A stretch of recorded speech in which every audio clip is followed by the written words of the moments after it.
Graça e paz, povo de Deus, graça e paz, irmãos e amigos em Cristo Jesus, de todo o território brasileiro nacional, nossa linda pátria amada. Eu sou o pastor Adeildo Costa, vosso irmão e vosso companheiro na fé. Nesse instante, intercedendo e orando, buscando a Deus, fazendo leituras diárias e constantes de sua palavra, consagrando a vida ao altar, para ser sempre um instrumento de Deus para a vida de milhares.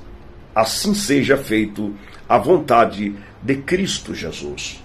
Efésios capítulo de número 2. O apóstolo São Paulo, considerado homem aplicado na fé, que colocou sua vida aos braços de Cristo, renunciando ser um grande fariseu famoso, letrado e o que tinha mais desenvoltura em letras, idiomas e até mesmo nas regras constantes e nos códigos da lei. Foi um homem que carregou sua vida em busca de perseguição durante vários anos e era considerado no sinédrio e no palácio pelo rei, pelos príncipes, pelos saduceus, fariseus, pelos herodianos, ancenos e também pelos saduceus, pelos fariseus. Os sacerdotes lhe educaram e ele se tornou um homem cheio de sabedoria. O seu conhecimento, a sua habilidade, fez com que ele se tornasse uma explosão nas mãos de Cristo, quando ainda estava inspirando uma grande perseguição contra a igreja primitiva, das quais estava sendo atacada por ser enviada por Jesus, quando ressuscitou entre os mortos e disse que o evangelho deveria ser pregado em toda a terra. Aqueles que habitavam em Jerusalém e co-descendente de grego e também cidadão romano, ele passou a ser o alvo dos sacerdotes, pois ele tinha no coração ira e ódio mais do que todos e repugnava. A sua crença e a sua crendice interior era tão forte, tão constante, que ele não descansava enquanto não colocasse as suas palavras em prática, e até mesmo aconselhou sacerdotes a levantar outros fariseus para cercar o cristianismo, para que o evangelho não fosse anunciado em Jerusalém, na Judeia, Samaria e nos confins da terra. Mas graças a Jesus, que pelo amor e sua misericórdia veio em busca dele. Desta feita, não foi Pedro, não foi Tiago, não foi João, os quais deveria pregar para ele, sem medo, mas o terror e o pavor pela morte de Estevão provocou no coração da liderança da igreja, e eles repassaram os sentimentos dos irmãos, que muitos eram novos convertidos, a ponto de se esconderem por detrás dos muros e se incumbindo dentro de casas, e ordenando para que aqueles que tivessem propriedades e bens, que o vendessem, desfizesse de suas fazendas, desfizessem de suas empresas, suas lojas, dos seus mercados de venda, de compra, então trouxesse o dinheiro para eles, de uma forma, pensar o que fazer para não morrermos todos de uma só vez. Pois, do jeito que está, os irmãos precisam tanto se esconder, quanto também usar de estratégia, vendendo seus bens para que ninguém saiba para onde ele foi. Saiu e ninguém sabe onde está. Se esconderam e para onde eles caminharam. Era isso que pensou Pedro e Tiago. Mas não era essa forma que Jesus queria. A forma principal que Jesus queria era que eles, em meio à perseguição, saíssem em rua, becos, atalhos e valados para anunciar a palavra genuína, o evangelho de Cristo Jesus. Então, desta forma, se tornou quase impossível para eles, pois o medo se tornou maior do que a fé. A descrença se tornou mais eficaz do que a fé. E olha que Jesus revelou para Pedro, Tiago e João segredos acerca de perseguições. Falou para eles certo dia que os profetas sofreram mais do que eles, e que eles deveriam padecer porque o próprio Cristo, o Senhor, dono da igreja, também estava padecendo e iria padecer nos últimos dias de sua vida de uma forma covarde e cruel, que nos traz a dor e a agonia e que nos traz o pavor do seu sofrimento. Mas ele não teve medo.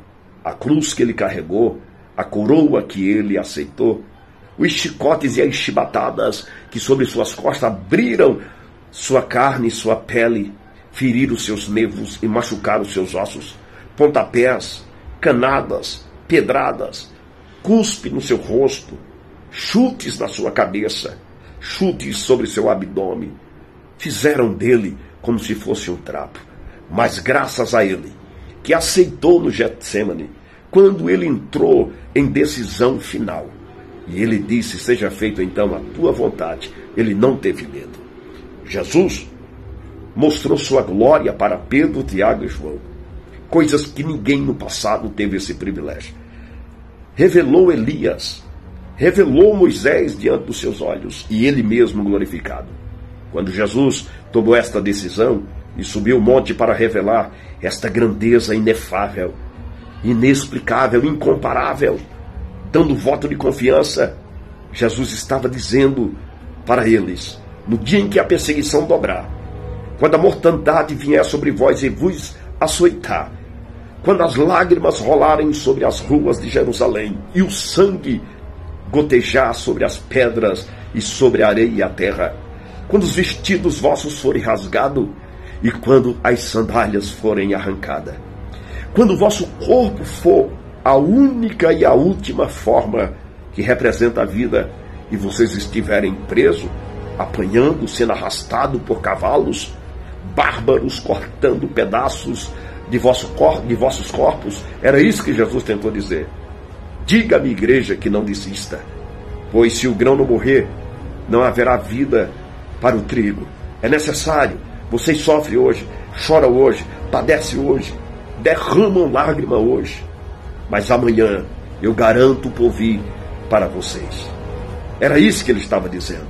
Tudo que começa fácil, fácil vai embora. Tudo que vem difícil permanece e permanece para sempre. Então ele foi em busca de Saulo e no caminho de Damasco, quando uma carta carregada por ele, conduzida em suas mãos, montado em cavalos, levou tropas, homens, para arrancar crentes de dentro de casa. Eles tinham autorização agora para matar filhos, matar a esposa, para tentar encurralá-los na parede e fazer com que eles tivessem medo para não continuar. Mas, quanto mais os romanos e os judeus assassinaram covardemente cristãos, crianças, mulheres, grávidas, jogados em arenas, crucificados de cabeça para baixo como Pedro, flechado à distância, jogado em tachos de azeite pegando fogo e tendo seus filhos mortos diante dos seus olhos, diante de fogueiras, era doloroso. Então Jesus mostrou a eles a glória, para que eles dissessem: ei pessoal, não desistam, não recuem, não retrocedam. João, tu viu a visão naquele dia? Eu vi Moisés, eu vi Elias, eu vi Pedro, eu vi Jesus do jeito que ele é em glória.